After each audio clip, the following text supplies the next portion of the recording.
Hi guys, welcome back to my channel. I hope you guys are doing fantastic. I almost said welcome back to another foundation test video, but that's not what's happening today. So in today's video, we're going to talk about the foundation test that I have done from foundation test 11 through to foundation test 20. So if you guys have been following my foundation test videos, you know that I mentioned that I was going to be doing this at after every 10 foundation tests. So I didn't forget, but I was going to do it later. And one of you guys, specifically Jasmine Flower, hey girl, you commented on one of my videos and actually asked me when I was going to do another foundation test video recap. So here I am doing it, and actually in her comment she mentioned that she's looking for something in specific. So I hope this video is going to help you out, Jasmine, and I hope this video is going to help everybody else out as well. So with that being said, let's just go ahead into this video talking about foundation test videos from foundation test 11 to foundation test 20. So I won't be covering the cost, I won't be covering the shade range, and I will not be covering the packaging and all that stuff and the quantity and all that stuff. So we're going to do a countdown. I'm going to start with my least favorite foundation and I'm going to end it with my most favorite foundation. Okay, we're going to start from 10 and we're going to finish at 1. 1 is going to be my most favorite foundation, and 10, which is what we're starting with first, is my least favorite foundation. I hope that makes sense. So I have the list right here, so if you see me looking down, it's because I have the list in front of me. So the first two foundations that I'm going to talk about, and I am combining these two foundations because I actually combined both of these foundations when I was in the foundation test. Okay, so it is the Giorgio Armani Power Fabric Foundation and the Giorgio Armani Luminous Silk Foundation. As you can see, I don't have the bottles with me because I actually got a sample. And by the way, half of the foundations I'm going to talk about in today's video, I don't have them with me because I am currently away from home. Okay, so these two foundations, I'm just going to tell you guys right off the bat, I don't like both of these two foundations. Both of these two foundations are too expensive to give me the mediocre results they gave me. I mean, I like the finish of the foundation. You know, it has a nice lightweight luminous finish. The Power Fabric kind of sets to more of a matte finish, but the Luminous Silk sets to more of a luminous finish, hence the name. Now mind you, when I tested these foundations, I didn't set them with a powder. Perhaps maybe I should have set it with a powder, but my argument with that was, like, if this foundation is going to cost this much, I shouldn't have to add other things on top of it to make it look good. Do you know what I mean? I shouldn't have to assist it. If you're oily skin girl, if you're someone who's looking after long-lasting foundation that's going to control your oils, that's going to stay matte all day, that you won't have to blot excessively and whatnot, both of these foundations are not for you. Maybe the Power Fabric, the Giorgio Armani Power Fabric foundation might be for you, but honestly, neither of these foundations control my oil whatsoever. So I wouldn't recommend neither of these foundations for oily skin. I'm sorry for those who love it, but I don't see the point. If you're going to spend that amount of money on those foundations to have that result, I would suggest you spend that money on getting about 10 bottles of the Revlon Color Stay foundation. So sitting on number 8 is the Body Shop Fresh Nude foundation. Again, I don't have the bottle with me because I am away from home. This foundation, I absolutely love the finish of this foundation. I love the luminosity of it, and also when I said wear powder, it just looks really nice and natural. Like literally, it's your skin but better kind of foundation. But if you're someone who has oily skin, like myself, I'm of oily combination skin. If you're looking for a foundation that will stay matte all day, will control shine and whatnot, this is not for you. But if you don't mind the no makeup look kind of finish of a foundation, this foundation is for you. But you know what? It is a really healthy, natural finish type of foundation. Literally. So I literally cannot pass it up just because of that, because it's so nice and natural. And another thing, even after I produce oil about 4 to 5 hours later, nothing under the oil separates. And I've mentioned this in my foundation test videos before, that if a foundation doesn't separate on me, it gets a thumbs up from me, literally. All right, so next let's talk about the Tarte Clay Stick foundation. This is it right here. This one I actually have with me. I honestly don't know why I brought it on this trip with me, to be honest. I don't know why. So anyway, this is what a Tarte foundation, Clay Stick foundation looks like. I actually bought this a couple of days after it launched. The writing is already peeling off the stick. That's interesting. So this foundation, I'm just gonna be straight up honest with you guys, I don't really like this foundation. It's not my absolute favorite, and one of my biggest con with it is, I don't know if I'm the only one who experienced this, one of my biggest con with it is the fact that it smells like soap. Like literally, I don't know why mine smells like soap. I haven't seen anyone else mention this. I have watched a ton of videos and I haven't seen anyone else mention it. It just smells like soap and I don't like it. I wouldn't necessarily recommend it for oily skin, but normal to dry skin, this could work for you. Normal skin particularly, but for oily skin, I can't recommend it. I believe they said it's suitable for all skin type. If I am right, they're wrong, literally. So sitting on number 6 is the Covergirl Vitalist Healthy Elixir Foundation. This foundation, I bought it from Amazon. This foundation ticks every other boxes.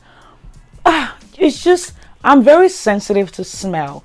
The Covergirl foundation smells like perfume. It smells just like the perfume I stole and sprayed on my body when I was younger, not knowing that I was spraying something so vile on my body. It stayed on my body for days and it would make me vomit every time.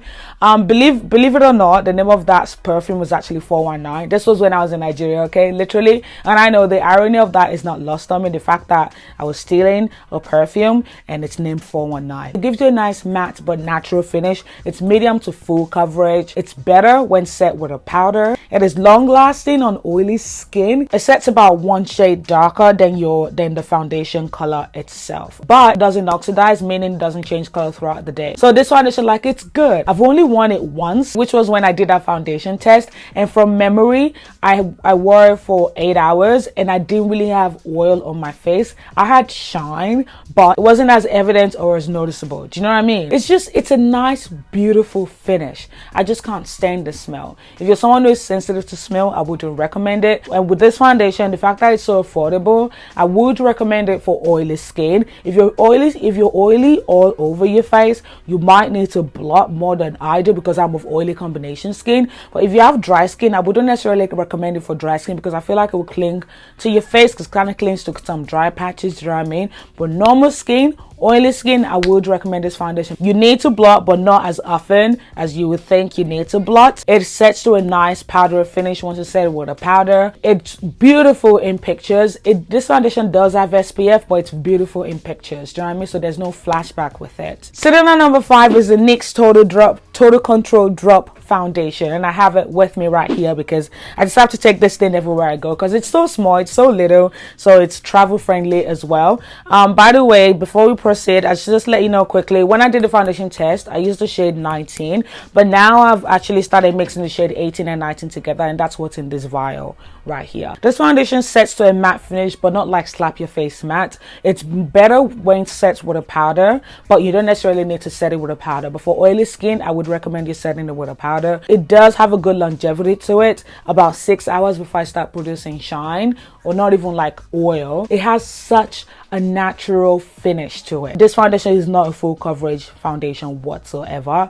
If you get a full coverage finish from it, it's probably because you don't have any discoloration, nor do you have any hyperpigmentation. So if you're someone who likes a matte foundation finish but it's not too matte, it is long lasting. You don't have to blot until about 7 or so hours later, or 6 or so hours later. This foundation is for you. I would recommend this foundation for oily skin. It's really, really good for oily skin, and I would recommend it for normal skin and even dry skin as well, actually, because there's some sort of hydrating component to it as well before you set it with a powder. Sitting at number 7 is the Mina 3-in-1 foundation. I like this foundation. Okay, this foundation and the NYX Total Control Drop Foundation, they do the same thing for me. Okay, so everything that I just said about the NYX Total Drop Foundation applies to the Mina 3-in-1 foundation as well. And for my babes in Australia, this foundation comes in every shade in Australia. Like, all the dark shades are available in Australia, so I'm really, really glad that, you know, Mina brought all their shades down to Australia, and they include all women of color, literally. All right, so next foundation is the Armour Skin Foundation. This foundation gives you a matte finish.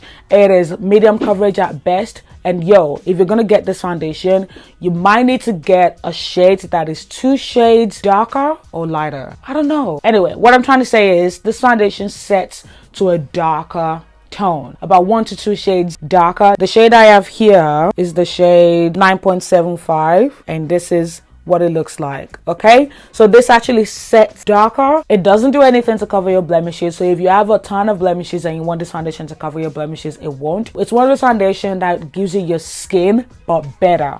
Do you know what I mean? So it's a natural finish foundation, but you can still get a medium coverage out of it. It is long lasting on oily skin, literally very long lasting. Even though shine is evident, I don't necessarily have to touch up or blot the shine, and it doesn't really separate either. So I like it, a nice natural finish foundation. Okay, so if you have oily skin and you have the money for this, I would recommend it, but be aware that you might need to use a good mattifying primer, and then you might need to blot about 6 to 7 hours later. So now next, let's talk about the MAC Pro Longwear Foundation. I like this foundation very much. I don't have it, and I choose not to buy it yet because I already have a foundation in my collection that gives me the same effects the MAC Pro Longwear does, and that is the the L'Oreal Pro Matte Foundation. That one, it does the same thing that this MAC Pro Longwear Foundation does. It is matte, it is long lasting. You won't really have to touch up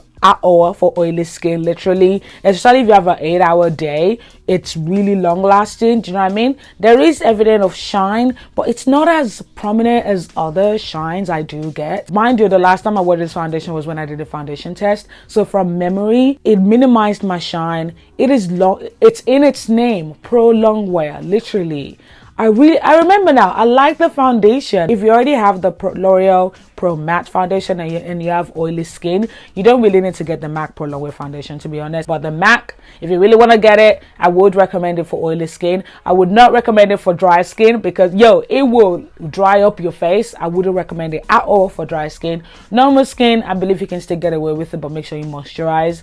For oily skin, this foundation is a yup for oily skin, which is why it's sitting at number 2 right now. Now, speaking of which, now we're at number 1. Number 1, which is my most absolute favorite that I cannot wait to get, and I'm not getting it now because I already have a foundation in my collection that gives me that same exact effect. Okay, it is the Urban Decay All Nighter Foundation. This foundation, unlike the Naked Skin foundation, it has a more thicker consistency to it. It is matte, almost slap your face matte. Like if I slap your face, there won't be any mark on your face. Kind of matte. If you're that kind of person who wants a really nice full beat makeup look, like you want to have makeup on, you don't want to go through the effort of like making it look like you have a full beat, this foundation will give you that. Literally, all you have to do is apply about 2 pumps all over your face, and it will look like you just put a ton of makeup on your face. So you need to be careful with it. Okay, you don't need to set it with a powder, but it sets to about 2 shades darker than the foundation itself. So when you're getting this foundation, you need to put that in mind, and it is very long lasting. I didn't have to blow at all throughout the day when I was doing that foundation test. I didn't have to blow at all, but the biggest con to it yet is the flashback. Whoa, just like the Naked Skin foundation, this All Nighter foundation has tons of flashback. So if you're gonna wear this foundation, maybe try to like correct it a lot with your regular powder. But I would highly recommend the All Nighter foundation for oily skin. But if you're that kind of person who likes to wear a natural finish kind of foundation, don't get this All Nighter, because like don't but if you don't mind like the full beat finish kind of foundation, I would highly recommend this foundation for oily skin. Okay, so that is it. I hope I helped you guys within this video, Jasmine especially. I'm sorry, I might have taken so long, so I hope this video helped you in deciding what you should get. So the 3 foundations that I would recommend you try out if you're after long lasting foundation, you don't mind the full cake face, go for the MAC Pro Longwear, the Urban Decay All Nighter, and the Urban Decay Naked Skin. Does that make sense? Okay, so thanks for watching. As always, whatever you're doing, to love yourself, and I'll see you guys in my next video. Bye bye.